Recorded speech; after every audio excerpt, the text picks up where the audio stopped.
The Toastmaster's Journey. From Fear to Confidence. Have you ever felt your heart pounding so loudly that you thought the entire room could hear it? Have you ever stood in front of people, and suddenly your mind went blank, your mouth dry, and your voice frozen? Public speaking. Two simple words that cause more fear than climbing mountains, more fear than facing wild animals, even more fear than death itself for some people. But why? Because when you speak, you are exposed. Your thoughts, your ideas, your very soul, are placed in front of others to see. And deep inside, there is always the fear of judgment, of rejection, of failure. This is the story of one man, an ordinary young professional, who carried this fear like a heavy shadow everywhere he went. But through Toastmasters International, he discovered that fear is not the enemy. Fear is the gateway. And by walking through that gateway, he transformed not only into a confident speaker, but also into a leader of people. This is the Toastmaster's journey, from fear to confidence. He still remembers the night he decided to attend his first Toastmasters meeting. It was a rainy Thursday evening. The city lights blurred through the bus window as he sat there, questioning his decision. What if I embarrass myself? What if they laugh at me? What if I can't say a single word? His mind kept repeating those doubts like a broken record. And yet, something stronger than fear pulled him forward. A quiet whisper inside said, "If you don't change now, you will stay silent forever." When he finally reached the building, his steps felt heavy. He climbed the stairs slowly, his palms sweating. The room was small but filled with warmth. People greeted him with smiles, handshakes, genuine welcome. Still, he felt like running away. He sat in the farthest corner, hoping to disappear. Then the meeting began. The Toastmaster of the evening spoke with such energy and ease, introducing speakers one by one. The first speech was humorous, the second inspirational. The room echoed with laughter and applause. And then it happened. The host turned to him and said, "Would our guest like to introduce himself?" Time froze. His heart thundered. His throat tightened.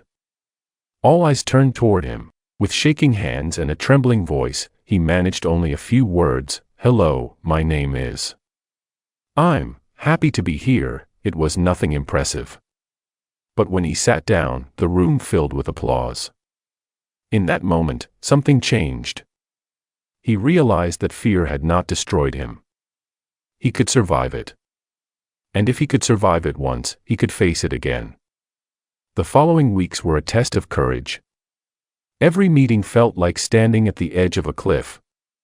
Every time he signed up for a role, timer, evaluator, or speaker, his stomach tied in knots.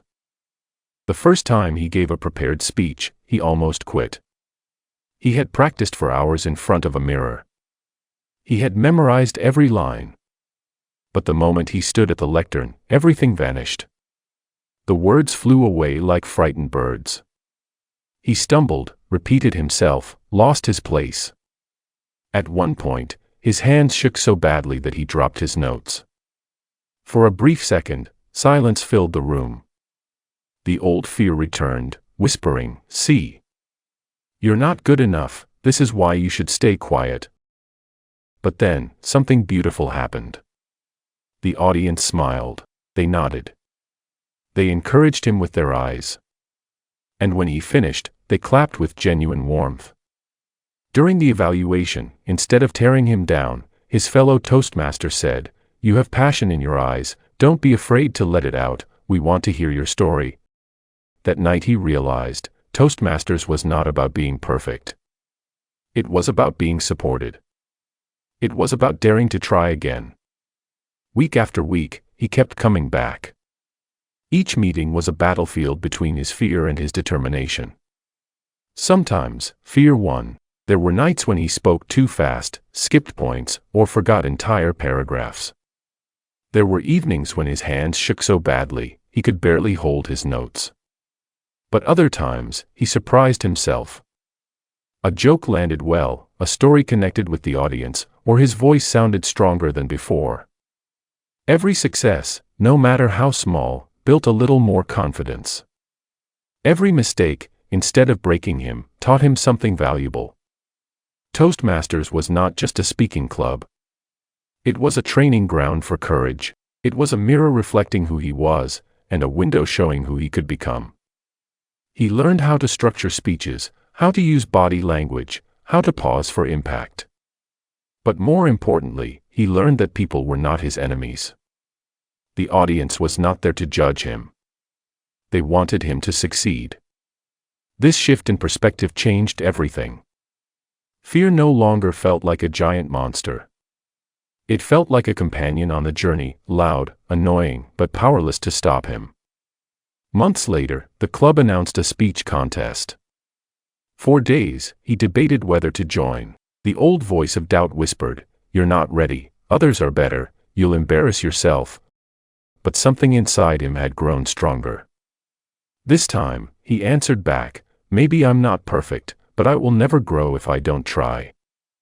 He signed up. On the day of the contest, his heart pounded harder than ever. Standing backstage, he could feel the weight of fear pressing down. His hands were cold, his mind racing. And then, his name was called. He walked onto the stage, lights shining in his eyes. The room fell silent. For a split second, he wanted to run. But then he remembered all those nights of practice, all the encouragement from his club, all the small victories. He took a deep breath. And he spoke. Not perfectly. Not flawlessly. But with heart. He told a personal story, raw, emotional, and honest. The audience leaned in. They laughed at his humor, wiped tears at his sincerity, and applauded at his courage. When he finished, the room erupted in claps and cheers. He did not win first place, but he walked away with something far greater, the realization that he could stand in the spotlight, face his fear, and still shine. As months turned into years, the fearful guest in the back row became a confident leader in the front. He took on roles, Toastmaster of the evening, club officer, mentor for new members. Every responsibility pushed him further, stretching his abilities. He learned that leadership was not about titles. It was about service. It was about lifting others the same way he had been lifted. When new guests walked in, nervous, silent, hiding in the back, he recognized himself in them. He would smile and say, "Don't worry, we've all been where you are safe here, and one day, you'll be standing up front too." Toastmasters had given him more than a voice. It had given him purpose.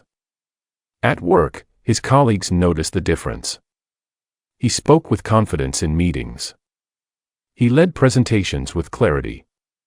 He even began training others. The young man who once avoided eye contact, now inspired teams. The professional who once dreaded interviews, now coached others to succeed. Fear had not disappeared. But confidence had grown louder than fear. So what can we learn from this journey? That fear is not the end of the story.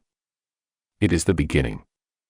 Every person who steps into a Toastmasters meeting carries fear with them. But every person who stays, discovers courage within them. Confidence is not built overnight. It is built speech by speech, word by word, step by step. You don't need to be perfect. You just need to show up, and each time you rise a little stronger. Remember this, courage is not the absence of fear. Courage is the decision to move forward despite fear. So the next time life calls you to speak, whether in a meeting, in an interview, or in front of a stage, don't let fear silence you. Stand tall. Take a breath. And say with confidence, "Watch me." This is the Toastmasters journey. From fear to confidence. And maybe, it is the beginning of yours. If this story inspired you, don't forget to like, share, and subscribe. Together, we learn, aspire, master, reflect, and evolve.